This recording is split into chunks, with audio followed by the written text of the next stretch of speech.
प्रश्न पत्र में भारांक के आधार हम लोग दोस्तों बात करेंगे। अब प्रश्न पत्र में जो भारांक के आधार होता है उसके बारे में बहुत सारी महत्वपूर्ण जानकारी। तो आप लोग दोस्तों आज के इस वीडियो में बने रहिए। अगर आप भी जानना चाहते हैं कि प्रश्न पत्र में भारांकों का जो आधार किस प्रकार से होता है, इसके बारे में हम आप लोगों को दोस्तों जानकारी देने वाले हैं। तो चलिए हम आप लोगों को दोस्तों इसके बारे में जो भी महत्वपूर्ण मुख्य जानकारी है उन सभी महत्वपूर्ण और मुख्य जानकारियों को आप लोगों को दोस्तों बता देते हैं। तो सबसे पहले हम लोग उद्देश्यवार अंक विभाजन के बारे में बात करेंगे। उद्देश्यवार अंक विभाजन के बारे में सबसे पहले हम आप लोगों से बात करेंगे, जिसके बारे में आप लोगों के लिए भी जानना काफ़ी ज़्यादा महत्वपूर्ण होगा। तो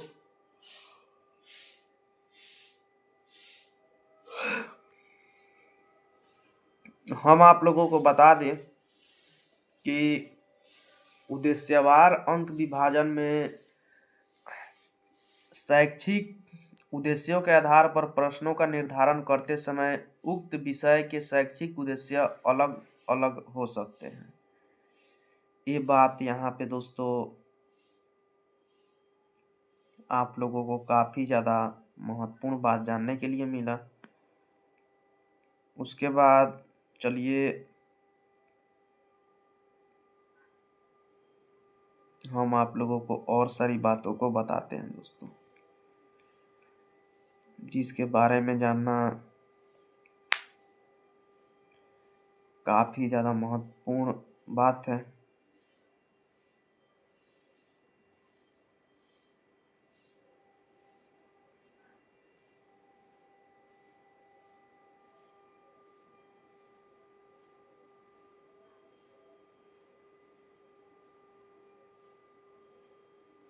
चलिए हम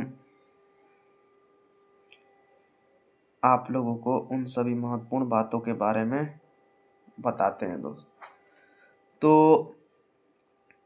उद्देश्यवार अंक विभाजन शैक्षिक उद्देश्यों के आधार पर प्रश्नों का निर्धारण करते समय उक्त विषय के शैक्षिक उद्देश्य अलग अलग हो सकते हैं। जैसे गणित और विज्ञान के लिए ज्ञान साथ साथ अनुप्रयोग दोस्तों। उसके बाद हम लोग बात करेंगे प्रकरणवार के बारे में। प्रकरणवार के बारे में हम आप लोगों को बताएंगे। चलिए हम लोग आप लोगों को बताते हैं।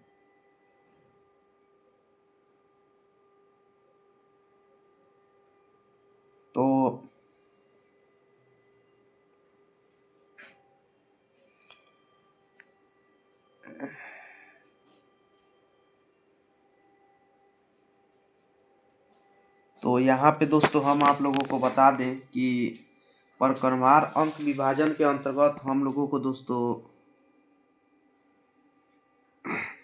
बताएंगे।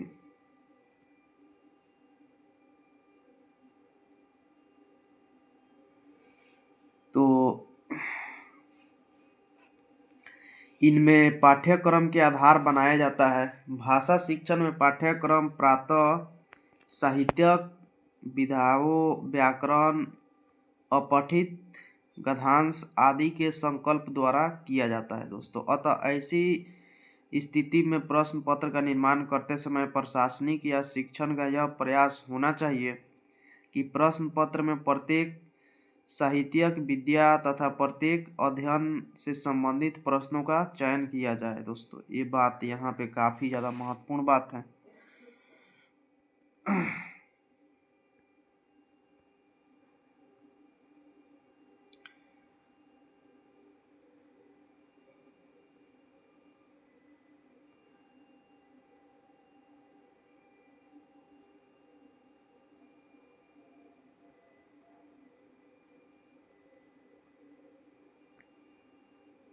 तो चलिए हम बताते हैं दोस्तों।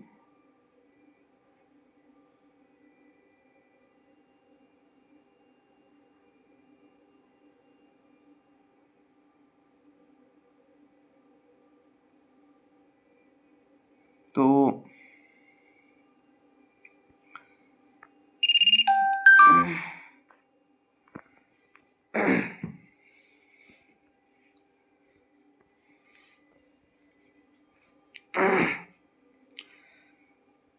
हम लोग अब बात करेंगे दोस्तों प्रश्नवार अंक विभाजन। प्रश्नवार अंक विभाजन के बारे में चलिए हम बताते हैं।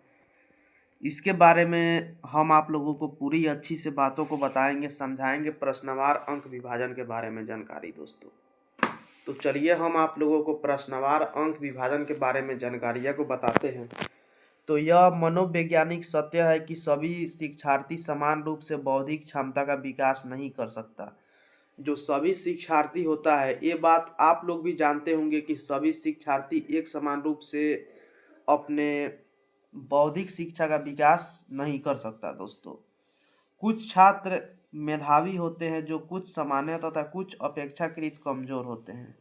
इसके अतिरिक्त पूरे पाठ्यक्रम में सभी इकाइयों के आधार पर बने प्रश्नों को सम्मिलित करने के लिए यह भी आवश्यक है कि कुछ प्रश्न इतने संक्षिप्त होते हुए कि परीक्षार्थी को उस प्रश्न का उत्तर देने में अपेक्षाकृत कम समय लगे। यहाँ पे दोस्तों कहने का मतलब है कि आप लोगों ने तो बहुत सारे शिक्षार्थियों को देखा होगा, विद्यार्थियों को देखा होगा, जिनमें सभी विद्यार्थी दोस्तों एक जैसे नहीं होते हैं। कुछ विद्यार्थी तेज होते हैं पढ़ने में, तो कुछ विद्यार्थी तेज नहीं होते हैं। तो इनके प्रमुख कारण है कि परीक्षा के लिए समय सीमा का निर्धारण करना, प्रश्न पत्र के पाठ्यक्रम की अधिक से अधिक इकाइयों से संबंधित प्रश्नों का समावेश करने का प्रयास करना। अतः ऐसी स्थिति में प्रशिक्षक के पास यह विकल्प होता है कि वह विभिन्न प्रकार के प्रश्न पत्रों को स्थान दे ताकि उपयुक्त दोनों कारकों को भी पूरा किया जा सके।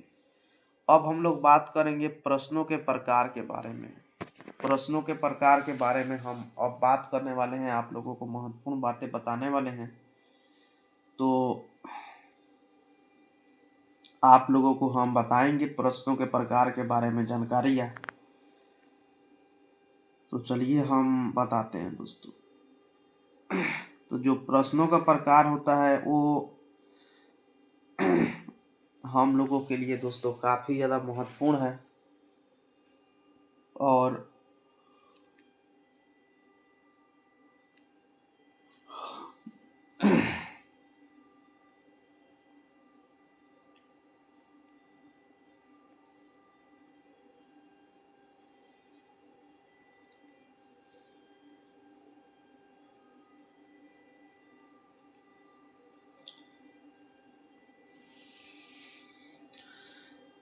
प्रश्नों के मुख्य प्रकार होते हैं। चलिए हम बताते हैं प्रश्नों के कौन कौन से प्रकार होते हैं उसके बारे में। तो सबसे पहले यहाँ पे हम आप लोगों को बता दें कि प्रश्नों के प्रकार में दोस्तों अति संक्षिप्त उत्तर देने वाला, ये प्रकार भी प्रश्नों के प्रकार ही हैं। अति संक्षिप्त उत्तर देने वाले प्रश्न, उसके बाद संक्षिप्त उत्तर देने वाले प्रश्न। संक्षिप्त उत्तर देने वाले प्रश्न भी दोस्तों प्रश्नों के प्रकार हैं, आप लोगों ने बिल्कुल सही सुना। उसके बाद विस्तृत उत्तर देने वाले प्रश्न। जो विस्तृत उत्तर देने वाले प्रश्न होते हैं ये भी दोस्तों एक प्रकार के प्रश्नों का प्रकार है। यहाँ पे ये सब बात आप लोगों को दोस्तों काफ़ी ज़्यादा जानकारी वाला बात जानने के लिए मिला। और हम चलिए आप लोगों को बताते हैं कि अति संक्षिप्त उत्तर देने वाले प्रश्न के बारे में। अति संक्षिप्त उत्तर देने वाले प्रश्न के बारे में हम बताएंगे बातों को। तो अति संक्षिप्त उत्तर देने वाले प्रश्न ये ऐसे प्रश्न होते हैं जिनका उत्तर देने में विद्यार्थी को बहुत कम समय लगता है। इस प्रकार के प्रश्नों के निम्नलिखित रूप हो सकते हैं। बहुविकल्पीय प्रश्नोत्तर। बहुविकल्पीय प्रश्नोत्तर के बारे में चलिए हम बताएंगे। तो ऐसी प्रश्नों में प्रासीनक एक प्रश्न या कथन को प्रस्तुत करता है तथा उनके उत्तर के रूप में 3 या 4 विकल्प भी साथ में प्रस्तुत कर देता है। इन चारों विकल्पों में कोई एक विकल्प ही सही उत्तर होता है दोस्तों। यहाँ पे बस जो ऐसे प्रश्न होते हैं जो बहुविकल्पीय उत्तर वाला प्रश्न दोस्तों, मतलब एक प्रश्न दिया जाता है, उनके 4-5 मतलब विकल्प होते हैं और उन्हीं विकल्पों में से एक उन प्रश्नों का उत्तर होता है दोस्तों।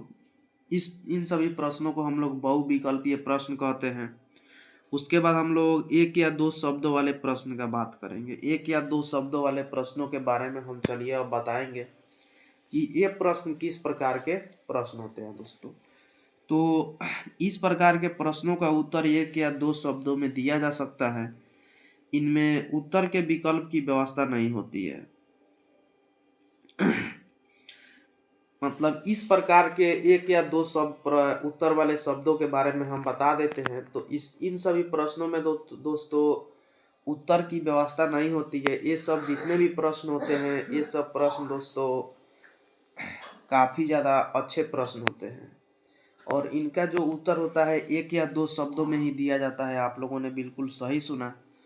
उसके बाद हम लोग बात करेंगे रिक्त स्थान की पूर्ति वाले प्रश्नों के बारे में। रिक्त स्थान के पूर्ति वाले प्रश्नों के बारे में हम आप लोगों को अब जानकारी देने वाले हैं। तो चलिए रिक्त स्थान की पूर्ति वाले प्रश्नों के बारे में हम आप लोगों को जानकारी दे देते हैं। तो इस प्रकार के प्रशासनिक एक रिक्त स्थान से युक्त वाक्यों को प्रश्न के रूप में प्रस्तुत करता है। उस रिक्त स्थान में परीक्षार्थी का पाठ्यक्रम में अनुरूप उपयुक्त शब्द भरना होता है। इस रिक्त स्थान की पूर्ति के लिए प्रशासनिक विकल्प प्रस्तुत कर भी सकता है अथवा नहीं भी कर सकता है। प्रशासनिक शब्द एक ही परीक्षाओं में रिक्त स्थान की पूर्ति के लिए विकल्प प्रस्तुत करना सही माना गया है दोस्तों। यहाँ पे ये सब बात काफी ज्यादा आप लोगों को महत्वपूर्ण बात, जानकारी वाला बात जानने के लिए मिला। उसके बाद हम लोग उचित पदक्रमीय प्रश्न के बारे में बात करेंगे। तो इस प्रकार के जो भी प्रश्न होते हैं